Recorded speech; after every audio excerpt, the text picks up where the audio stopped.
Okay, so I've been getting asked a lot, not a lot, but a few people have asked about how I put hooks on baits, like this flounder.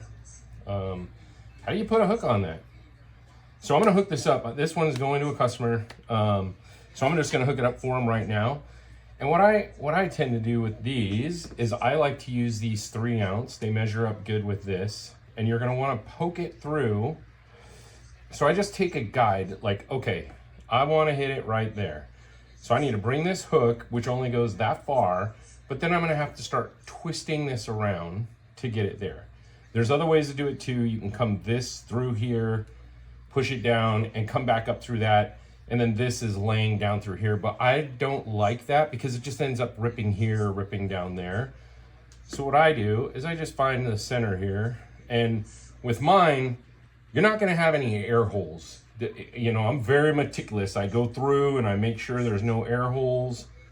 So you're going through all plastic. So you see the head of that is just going around, guiding it with this finger here. I'm pushing it around, and then I'm finding that area where my thumb kept it, and then I'm just sliding it on. And there you go. And that's it. And then hopefully the other camera over here. And then to your line, and then this is gonna flutter through. And this is a caramel glow that I make. This was actually pieced together because the tail did not form, and then we ended up cutting it and piecing it together. But that's how you do that. As I am editing this video, I realized my camera above the baits recorded, but for whatever reason, none of the audio recorded. I deleted the video in frustration before I realized with this editor, I could have used the audio from the other camera and just the video from above. So my apologies on this, as it's my first time trying to really record myself, giving explanation on bait making or baiting hooks. Learning lessons are great. Back to the video. All right, so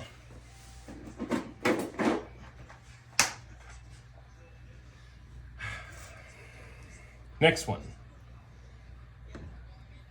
I do these. These are from Fat Guys Fishing.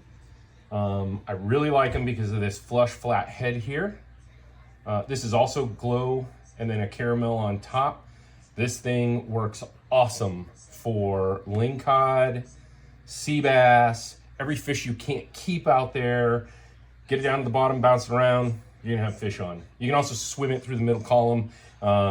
We actually picked up a dang king salmon on this last week. He just bit it and we were all surprised. But same thing, right? So I'm gonna use a 3-ounce jig. You can use 4, 3, 2. But you're looking for where's that gonna go through. So, and then I'm gonna put my thumb about there. I know I'm coming through this. These are a little more difficult just because of the way they're shaped. They don't want to squeeze around these hooks, but they will. You just gotta play with it. So I'm pushing with this finger here, and I'm working it through.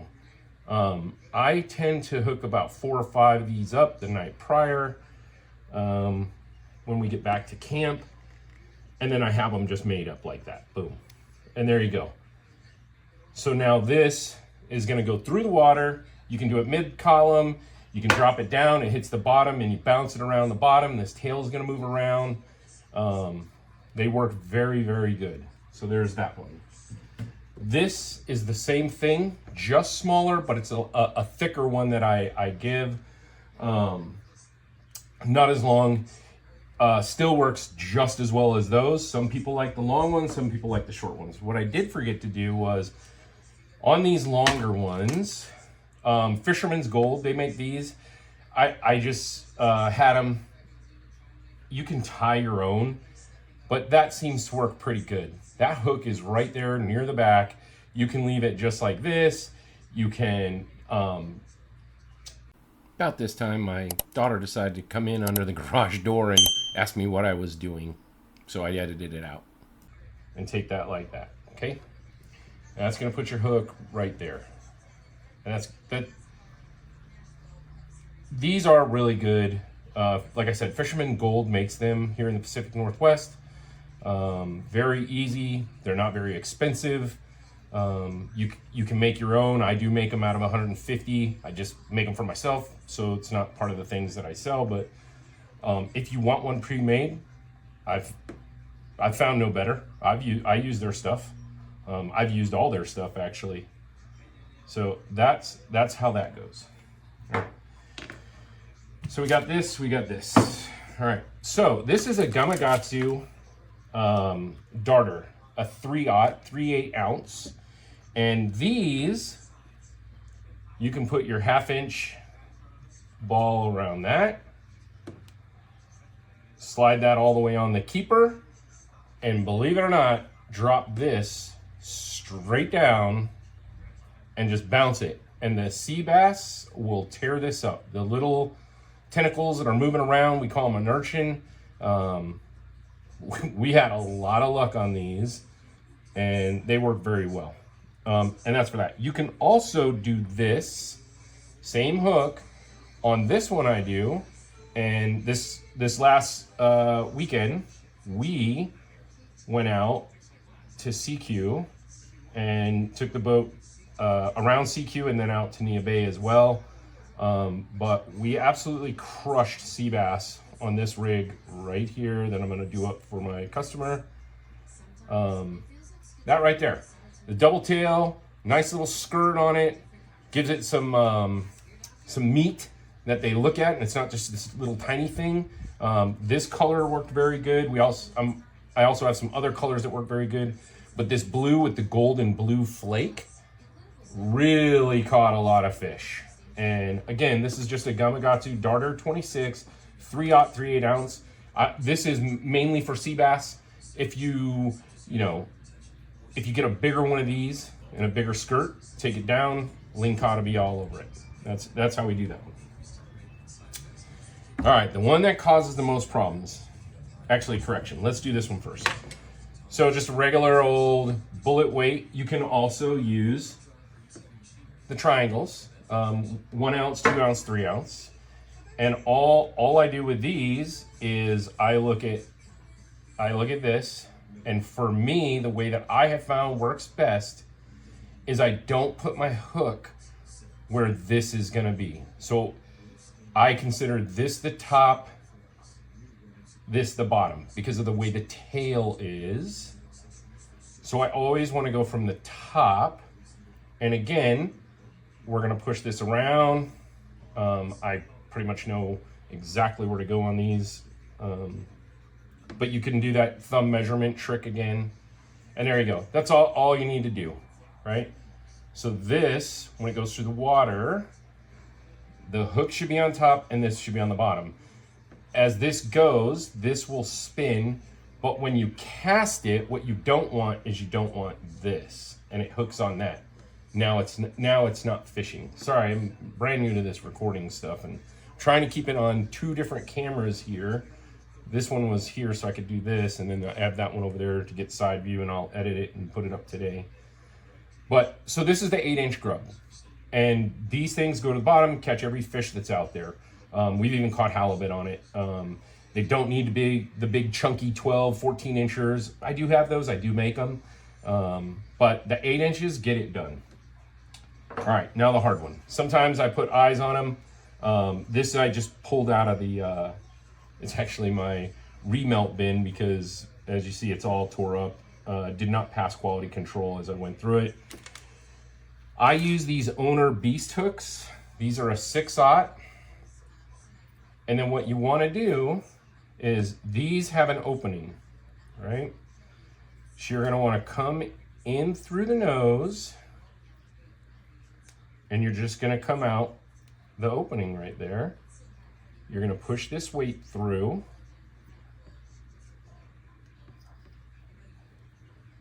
Of course, with the barb on there, it's hurting to put it through. Okay, so you can do these, or you don't have to. So for this one, I'm just showing the one if I was just to do it this way. We're gonna ignore that this spring is there right now. So when I go to turn this over, I would kind of want to take a guide of where that's going to go. I'm going to go in the belly there, back through and out the top. And if it's off a little like that one is, it's not a big deal. Fish aren't going to care.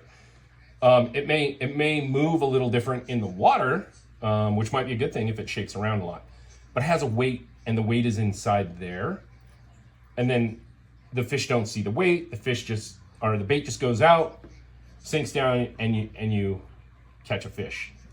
These are considered kind of weedless if you were to put this down and bury it. But that's how I do these. The other way you can do these, and I'm just going to yank this through because I don't care about this bait, is you take this and you corkscrew it on. And of course I have a big hole in there now because I did this, but it still will corkscrew in there. And then once you get that corkscrewed in, so that this will sit like this, okay? You see that? So again, I'm looking here and I'm like, okay, I want that to go there. I want that to be there. I use my finger as a guide. I'll have to pull this up just a little. And then take the hook. Man, I'm off today. What is going on? Take the hook and let's try to come up through the center. Of course, that time I went up the right side. But so again, same thing. It's out a little bit more. You could pull this down and now the hook is actually laid flat on there. More of a weedless style. And then you would hook your line here and this swims through the water as such. Bass hit it and it's fish on. All right, so I think that's it. I covered all the saltwater baits that I'm currently doing. Again, any questions, just ask. I'm trying to be responsive, and I'll either, if you ask me on Facebook, on the Vetstream Pacific Northwest Fishing, it's PNW Fishing, I will answer there. If you comment on YouTube, I will try to answer there as well, at least for the first, I guess, 30 days that this video is out. I hope to get notified about it if someone posts or comments on that. And then, yeah, I'll do that. The larger hooks, yes. Larger hooks can still work the same way. You don't have to have the weight. You can just run this right through there. Same thing, twist over, no weight. And again, you would go through the belly and poke it out where you want. Oh, finally, I hit one in the center. And then again, no weight. Now on this, what you would want to do is you'd run this up about 16 to 18 inches and you'd put, you know, a little 2-ounce cannonball or something, 1-ounce cannonball up there, I don't know. And it would still swim. It would be back here with no, it would be in the back and your weight would be up here and there'd be no weight on this and the weight would be down here. So this would be above. So that's another way you can do these, and we've done them that way too. So that's it. That's how pretty much I hook up my stuff. Vetstream.